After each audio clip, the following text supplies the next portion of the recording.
औज़ुबिल्लाहिमिनश्शैतानिर्रजीम बिस्मिल्लाहिर्रहमानिर्रहीम। मज़ीद नाज़रीन अस्सलाम वालेकुम, मैं हूँ Kamran Ali. Views on news अपने नए प्रोग्राम के साथ आपकी खिदमत में हाज़िर हूँ।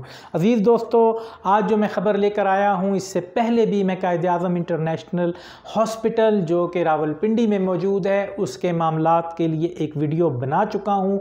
अब एक और वीडियो आई है जिसके अंदर आप एक नौजवान को देख सकते हैं कि वो किस तरह तड़प रहा है। वो अपने भाई को बाईपास कराने के लिए, दिल का बाईपास कराने के लिए वो बेशुमार रकम इकट्ठी करके इस हॉस्पिटल के अमले को दे चुका है, लेकिन ऑपरेशन होने के बाद उसके भाई की हालत बिगड़ चुकी है और वो डॉक्टर्स के पास जाता है, लेकिन डॉक्टर उसकी जो है किसी किस्म की बात सुनने को तैयार नहीं है, उसकी हेल्प करने को तैयार नहीं है, जिसमें ये नौजवान जो है वो ब्रस्ट हो जाता है और इस तरीके से वो शोर डालता है कि जैसे वो अपने हवास खो बैठा है। और हवास बाख्तगी के आलम में वो बहुत सी बातें करता है कि जिसके अंदर वो ये कह रहा है कि यहाँ पर मैंने कई बार जो है हॉस्पिटल्स के अमले को हालते गैर में और गलत हरकत करते हुए मैंने देखा है। ये हॉस्पिटल नहीं, ये ज़बा खाना है। और इसके अलावा और मज़ीद वो ऐसी बातें कर रहा है कि जो सोशल मीडिया के ऊपर नहीं करना चाहते। अपने चैनल को हम बावकार और बाइज़्ज़त संजीदा चैनल बनाना चाहते हैं। इसके अंदर अज़ीज़ दोस्तों, मैं अपनी वीडियो के आखिर में उसकी वीडियो भी चलाऊँगा। इस वक्त हमारी वीडियो के पीछे आप ये वीडियो देख भी सकते हैं और इस वक्त ये मामूली म्यूट करके चलाई गई है और उसके बाद आप विदाउट म्यूट जो है अनम्यूट करके हम जो है उसको चलाएंगे। आप सुनिएगा कि किस तरीके से ये नौजवान जो है कर्ब की हालत में, तकलीफ़ की हालत में तड़प रहा है। इससे पहले भी एक गुजर खान का, रावलपिंडी का नौजवान जो है उसको इस अमले की नाअहली की वजह से वो नौजवान जो है अपनी जान से हाथ को बैठा। उसके जो लाहिकीन हैं वो थानों में और पाकिस्तान मेडिकल एसोसिएशन के अंदर धक्के खाते फिर रहे हैं, उनको कोई सुनने वाला नहीं। और ये हॉस्पिटल जो है एक बदनामे ज़माना रावलपिंडी का हॉस्पिटल बन चुका है। मैं एक ऐसे मरीज़ को भी जानता हूँ, उनका नाम जो है चौधरी अब्दुर्रहमान है। वो कहते हैं कि मैंने सारी ज़िंदगी डिस्प्रीन की गोली नहीं खाई थी, कि मेरे सर में कभी दर्द नहीं हुआ था, मुझे नहीं याद कि मैं कभी बीमार हुआ।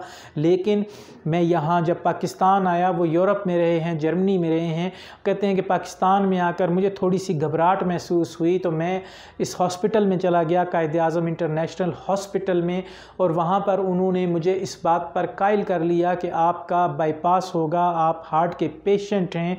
और जब मैंने उनसे ये राब्ता किया या कि भाई ठीक है आप मेरा बाईपास कर दें, लेकिन बाईपास होने के बाद मैं अभी किसी वक्त वो वीडियो पे उनको सामने भी लाऊंगा कि वो 2 कदम चलने से भी कासिर हो चुके हैं, उनके हाथ कांपते हैं, उनका जिस्म कांपता है, वो चल नहीं पाते। वो सहारों के ज़रिए जो है एक कमरे से दूसरे कमरे तक भी जाने के लिए उन्हें बहुत टाइम लगता है और वो इंतहाई इस वक्त कमज़ोरी और माजूरी की ज़िंदगी में गुजारने पे मजबूर हो चुके हैं। तो यहाँ पर मेरी हेल्थ मिनिस्टर साहब से और हेल्थ सेक्रेटरी साहब से गुजारिश है कि इस हॉस्पिटल को देखें कि लोग जो है दिन ब दिन वहाँ पर जानों से हाथ जो है धो रहे हैं और माजूरी का शिकार हो रहे हैं। यहाँ पर ये तक भी हुआ है कि अपने पैसे बनाने के लिए वेंटिलेटर के ऊपर उनको लगाया जाता है। मेडिकली वो लोग जो हैं इंतकाल कर चुके होते हैं, सिर्फ़ और सिर्फ लाखों रुपए बटोरने के लिए इस हॉस्पिटल के अंदर वेंटिलेटर पे लगाया जाता है। और ये प्राइवेट हॉस्पिटल्स के अंदर ये वतीरा बन चुका है कि किस तरीके से हम अपना बिल बढ़ाएं और लोगों की ज़िंदगियों से भी खोलें, जान के साथ साथ माल जो है वो उसका भी नुकसान पहुंचाते हैं। तो हुकूमत वक्त को चाहिए कि इस हॉस्पिटल के ऊपर वो भरपूर हाथ डालें ताकि ये जो है मज़ीद लोग इनका शिकार होने से बचें। तो अज़ीज़ दोस्तों, मेरी ये वीडियो है, इस पैगाम को ज़्यादा से ज़्यादा शेयर करें, इसको फैलाएं। हम लोग इन माफियाज़ के साथ लड़ने में अज़ीज़ दोस्तों दुश्मनियां तक मोल ले लेते हैं। हम पहले भी जो है ख़ास तौर पे मैं जो है FIRs का सामना कर रहा हूँ, हाई कोर्ट तक जो है केसेस के सामने हम सामना कर रहे हैं। उसमें हमें माफियाज़ के साथ जब टक्कर लेते हैं हैं तो हमारी टक्कर ब्यूरोक्रेसी से हो जाती है। जब हम ब्यूरोक्रेसी से टक्कर लेते हैं तो हमें अदलिया के एक सिस्टम के अंदर जो है ऐसी लड़ाई करनी पड़ती है कि फिर हमें वकला की माफिया से भी लड़ना पड़ता है, क्योंकि हम मिडिल क्लास के लोग हैं। हम अगर वकील को फ़ीस जो है हम हज़ारों में देते हैं तो मुखालिफ पार्टी लाखों में रिश्वत देकर वकील ख़रीदने की अहलियत रखती है, और हमारा जो मामला है वो वहीं का वहीं धरा का धरा रह जाता है। हम जुर्म को बेनकाब करते करते मुजरिम बन जाते हैं। और सिर्फ हमारा आपसे अज़ीज़ दोस्तों ये गुजारिश है कि इसमें हमारा साथ दें, हमारे चैनल को सब्सक्राइब करें, बेल आइकॉन का बटन दबाएं, कमेंट में हमें जो है आप हमारा साथ दें और फॉलो करें हमें। फेसबुक के साथी जो हैं हमें फॉलो करें, हमें सपोर्ट करें। हम किसी सूरत भी जो है इंशाअल्लाह शिकस्त मानने को तैयार नहीं हैं और ना मानेंगे। हम इनसे टक्कर लेना जानते हैं और हम लड़ेंगे और इस मुल्क को बावकार और बाइज़्ज़त पाकिस्तान बनाने में अपना जो रोल है तन मन धन हर तरीके से हम वो अदा करेंगे। वमा अलैना इल्लल बलाग।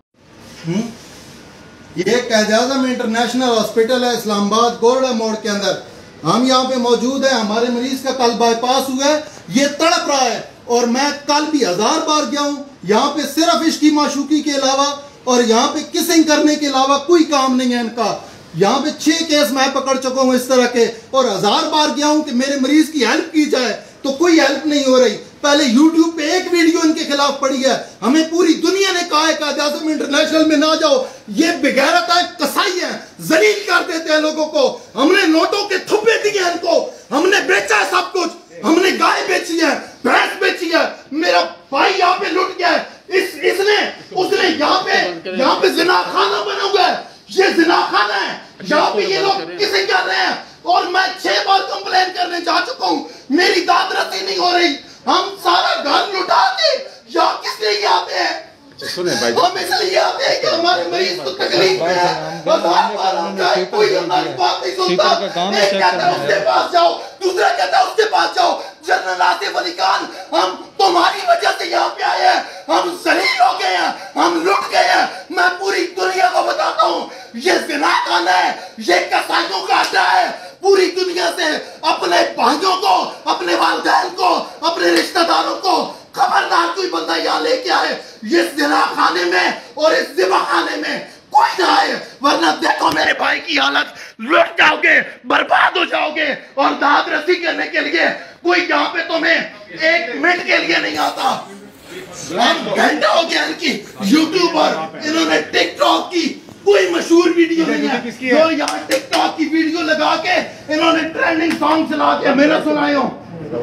किस लिए हम यहाँ पे आए हुए हैं? कोई हमारी दाद रसी नहीं कर रहा।